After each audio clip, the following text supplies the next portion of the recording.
Now, the debate over how we deal with anti-Semitism has been a long and pretty grim one, to be brutally honest. Now, cards on the table, my own view is what I call to walk and chew gum, to accept that there is anti-Semitism on the fringe, that there are those who deny it, and that anti-Semitism is being used by some non-Jews to attack the left. But there are some voices missing in this discussion. The debate at the moment is focusing on the International Holocaust Remembrance Alliance definition of anti-Semitism. Some argue that a couple of the examples of what constitutes anti-Semitism could have a chilling effect on solidarity with the Palestinian people. Now I'm going to talk to Salma, who is a British-Palestinian lawyer, because I want to hear the perspective of how Palestinians feel about this whole debate. I don't know exactly where I stand on this debate, by the way, so I'm open-minded, but I think this will be an interesting conversation. Let's be clear about what the IHRA is. It is a document which has a definition of anti-Semitism.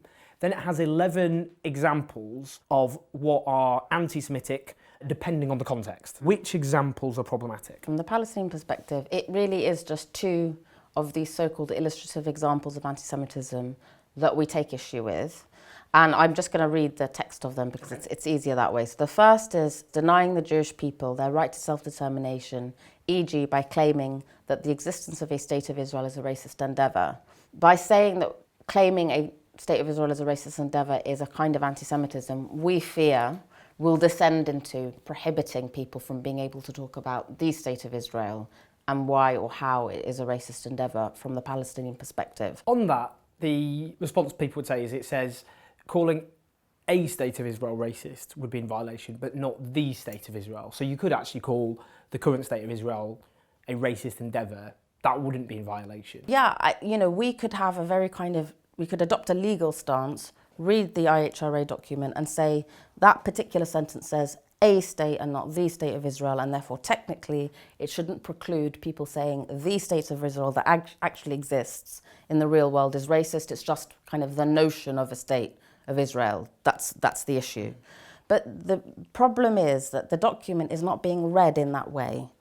What's actually happening is already being sort of applied and interpreted in a manner to say, you can't say the state of Israel is racist. You can't call it apartheid. You can't advocate for the Palestinian right of return because that will challenge Israel's so-called Jewish nature and therefore be a form of anti-Semitism. You can't advocate for boycott, divestment and sanctions of Israel. So we know how it's being applied. If this document arose in a completely different context where there was nothing to do with Israel and Palestine, and for whatever reason there was just a discussion going on about anti-Semitism, then I might say, okay, fine, perhaps that wording's a bit odd, but it's perhaps not too problematic. But that's not the world that we're living in, and we have to be real about what's actually happening. So that's the first example we have a problem with.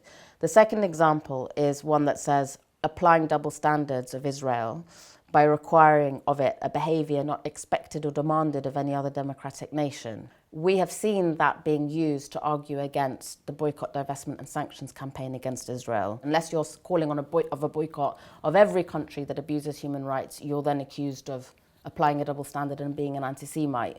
So those two examples are really the only ones that are problematic from our perspective, and it's because they're having a very real impact on pro-Palestinian advocacy. This debate has reached fever pitch in this country around the IHRA document, but the impact it's having is as far as I can see, an attempt to stop people supporting the Palestinians at a moment when Israel realises that Trump is in power in the US and it can really push forward its most expansionist and extremist ambitions in terms of what is actually happening on the ground in Israel-Palestine. So we're here in Golders Green, which is one of the heartlands of Britain's Jewish communities, and there are many Jews not far from where we are here who feel genuine fear. There's a context of 2,000 years of anti-Semitism, blood libel, expulsions, pogroms, murder, culminating in within living memory, the attempt to exterminate the entire Jewish population of Europe. And that does breed a sense of insecurity that many Jewish people constantly fear, that things could suddenly turn. Don't we have to have, in this discussion, that understanding, that empathy for how Jewish people genuinely feel? Yeah, I agree. I think we should deal with this sensitively and with empathy. The fact that there is a Jewish community that has suffered that level of persecution is therefore naturally wary and can get very afraid of the tide turning at any moment makes it in my view, even more important, though, that we deal with this issue of anti-Semitism accurately and properly. So we need to isolate what is genuinely anti-Semitic and tackle that head on. And I think that this general conflation of criticising Israel with anti-Semitism, it does a huge disservice to the Palestinian cause, but it also does a disservice to the cause of tackling anti-Semitism, because it muddies the water. It makes it much less clear what is and isn't anti-Semitism. And that provides an opportunity for real anti-Semitism to rise, to grow and not be addressed properly. So lots of Jewish people, I think, have felt angry about the debate over IHRA, and that's partly because of the existence of a fringe generally online of people who do indulge anti-Semitic tropes, who are not representative of the left or the Labour movement. And that includes people who are Corbyn supporting Jews. One of the difficulties with this whole thing is it's kind of escalated into a very toxic debate. I can understand that there's a nastiness to it, and I can also understand that there's genuine anti-Semitism as well. And I also understand that there can just be times where people express themselves in a way that's particularly hurtful or offensive towards Jews. I suppose from the Palestinian perspective, though, the highlighting of our suffering, the imparting of facts and information about our cause and about the way in which we are being oppressed should not be considered as something that should in any way be limited by the fact that it might cause offence to Jews.